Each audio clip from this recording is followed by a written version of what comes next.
Hi, my name is Natalie, and this is Natalie Lawyer Chick. I'll be discussing popular topics through a legal lens.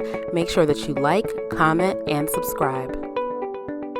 Hey YouTube, my name is Natalie. I'm a criminal defense attorney. I've been a criminal defense attorney for 10 years, and I'm going to be explaining the Derek Chauvin trial just to help everyone understand what's going on right now. So if you've been paying attention, then you know that Derek Chauvin, the former Minneapolis, Minnesota police officer who was alleged to have caused the death of George Floyd on May 25th of 2020. This led to a massive uprising throughout the country and civil unrest. For this week, Mr. Chauvin has gone on trial for several charges related to the death of George Floyd. So I'm going to give you guys some background on the situation so that you know exactly what's going on in this video. So this video will be completely about background of Mr. Chauvin, what happened on the day that led to the charges, and then what the charges are. In my next video, I'll be talking about jury selection, and then in my video after that, I'll be talking about day one of trial. So let's get right into the background of Derek Chauvin. Derek Chauvin was born in 1976. He's a former police officer with the Minneapolis, Minnesota Police. At the time of the death of George Floyd on May 25th of 2020, Mr. Chauvin had sustained over 18 misconduct complaints in his career. He was responding, as well as with a group of about 3 other officers, to a call at the Cup Foods about a $20 fake bill that was allegedly passed by Mr. Floyd. The 911 call did also mention that Mr. Floyd appeared to be intoxicated. We know that now. When Mr. Chauvin approached Mr. Floyd, they took him into custody with the other police and placed him in the back of a police SUV. It does appear that some form of a struggle ensued inside of the SUV. Mr. Floyd was removed from the SUV and placed on the ground in the street, prone on his stomach. 2 officers sat or kneeled on Mr. Floyd's back and legs, and Mr. Chauvin kneeled in Mr. Floyd's neck. During the course of this incident, several bystanders took video footage of this. It appeared to last, according to the trial judge's ruling, about 9 minutes and 29 seconds. At the end of the interaction, EMS arrived, and it appears that Mr. Floyd died on the scene. He was transported to the hospital, where he was later declared dead. Video footage of this was caught not only by bystanders, but also by street surveillance run by the Minneapolis Police Department. Following this incident, Mr. Chauvin was fired from his position as a police officer. This is unique because normally police officers are placed on administrative leave until the criminal charges are disposed of or an investigation is completed, but Mr. Chauvin was pretty much fired right away.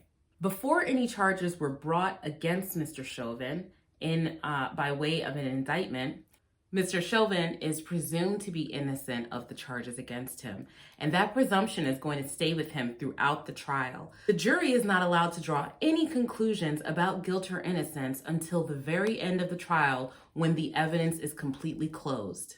Mr. Chauvin sought to reach a plea agreement with the state of Minnesota to plead guilty to second-degree murder in exchange for the federal government not pursuing any deprivation of rights charges against him. Attorney General William Barr rejected this plea offer. Mr. Chauvin was subsequently charged.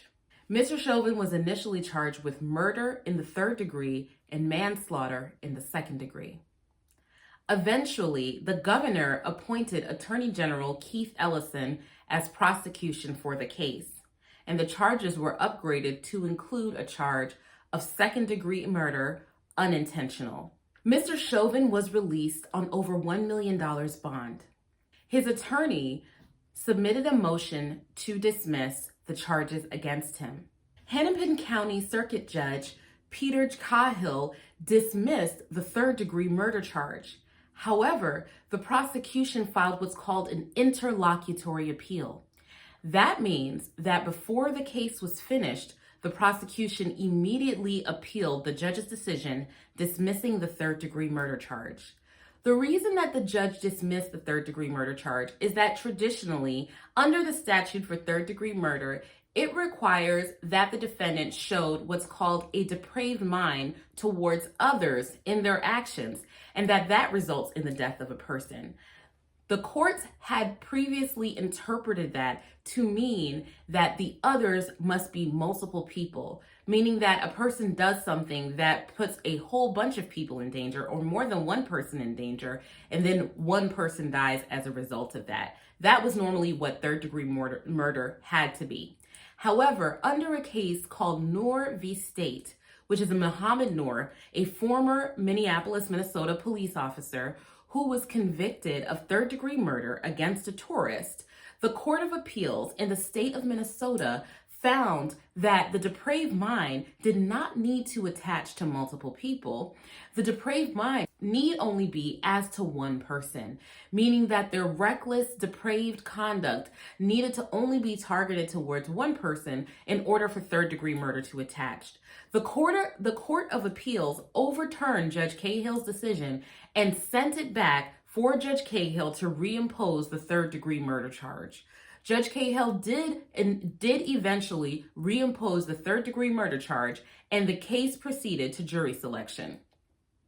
I'm going to now explain to you the indictment, and then I'll explain to you what the charges mean in the indictment. An indictment is a charging document, meaning that it is one of the ways in which the prosecution or the state may charge a person for an offense. Usually an indictment is only done as to felony charges, usually. An indictment is something in which the state seeks out charges to be brought by what's known as a grand jury.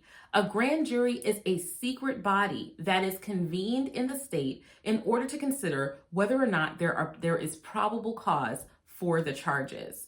The defendant does not normally participate in the indictment process in the grand jury. Usually the state will only call witnesses that are favorable to the state to testify on the state's behalf and explain why they have probable cause for the felonies. It is very easy to obtain an indictment. There is an old saying in the law that you can indict a ham sandwich. Inability to obtain an indictment as to a charge usually shows that the state is not motivated to get the charge, or that the charge really has no evidence to support it. That's how easy it is to get a charge indicted. Just because a charge is indicted does not mean that the person will be later on found guilty of the charge. So as it stands now, Mr. Chauvin is charged with second-degree murder, unintentional, third-degree murder, and manslaughter. Under Minnesota Statute 609.19, murder in the second degree is explained as follows. Whoever does either of the following is guilty of unintentional murder in the second degree and may be sentenced to imprisonment for not more than 40 years. That means that the maximum possible sentence for unintentional second-degree murder is 40 years in prison. Causes the death of a human being without intent to affect the death of any person while committing or attempting to commit a felony offense. So let's break that down. Number one, the state has to prove beyond a reasonable doubt, because it's the state's burden to prove all of the charges, that Derek Chauvin caused the death of George Floyd. Number two, the state does not have to prove that Mr. Chauvin intended to cause the death of George Floyd, because remember, it's unintentional, so they don't have to prove that he intended it. Number three, the state has to prove that Mr. Chauvin committed a felony offense. In this case, the state is alleging that Mr. Chauvin committed third-degree felony assault in the state of Minnesota. That means that the state has to prove all of the elements of third-degree assault, and then they have to prove that the third-degree assault resulted in the death of George Floyd. If they can prove those two things beyond a reasonable doubt, then the jury is tasked with finding Mr. Chauvin guilty. If they cannot prove one or both of those things, then the jury should find Mr. Chauvin not guilty. In the state of Minnesota, assault in the third degree is described as this. Whoever assaults another and inflicts substantial bodily harm may be sentenced to imprisonment for not more than 5 years or for payment of a fine of not more than $10,000 or both. What that means is if someone assaults, meaning physical contact with another person without their consent, another person, and then that person ends up with serious physical bodily injury, then the defendant is alleged to have committed a third-degree assault. So it's the state's burden to prove that Mr. Chauvin first assaulted Mr. Floyd, then that the assault led to serious physical bodily injury, and that this third-degree assault resulted in the death of George Floyd. If they cannot prove that, then Mr. Chauvin is not guilty. If they can prove that beyond a reasonable doubt, then Mr. Chauvin is guilty.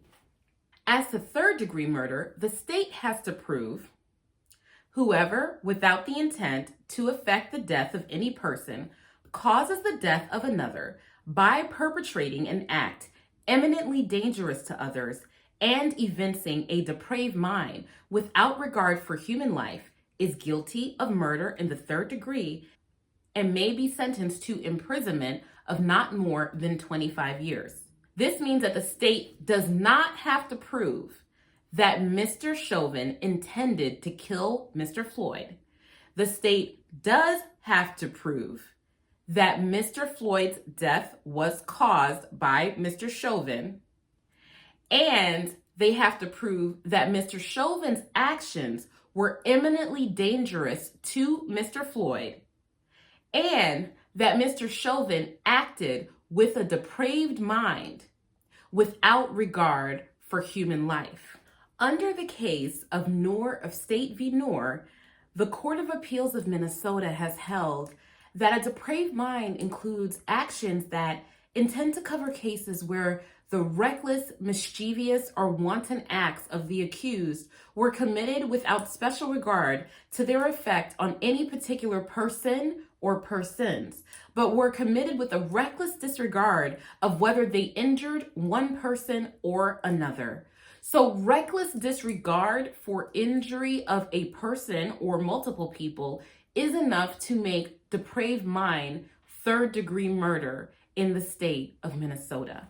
Finally, Mr. Chauvin is charged with manslaughter. According to the charging document, manslaughter in the second degree, the state alleges that on May 25th, 2020 in Hennepin County, Minnesota, Derek Michael Chauvin caused the death of George Floyd by his culpable negligence, creating an unreasonable risk and taking a chance of causing death or great bodily harm to George Floyd.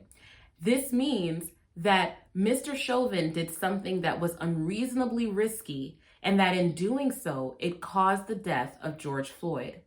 None of these charges require the state to prove that Mr. Chauvin woke up that day and intended or meant to or plotted to kill Mr. Floyd.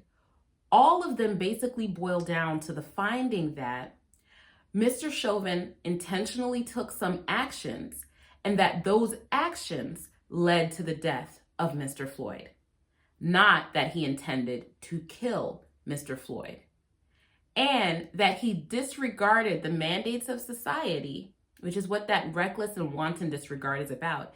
He disregarded the mandates of society in committing those actions. So those are the charges against Mr. Chauvin. He is charged by way of an indictment, which, as I explained, is a charging document that is brought by a grand jury, and then the case proceeded to jury selection. I have some thoughts about the jury selection, so I'd like for you guys to stay tuned for that. I will also be summarizing day 1 and day 2 of the trial. I'll talk to you guys later. Bye.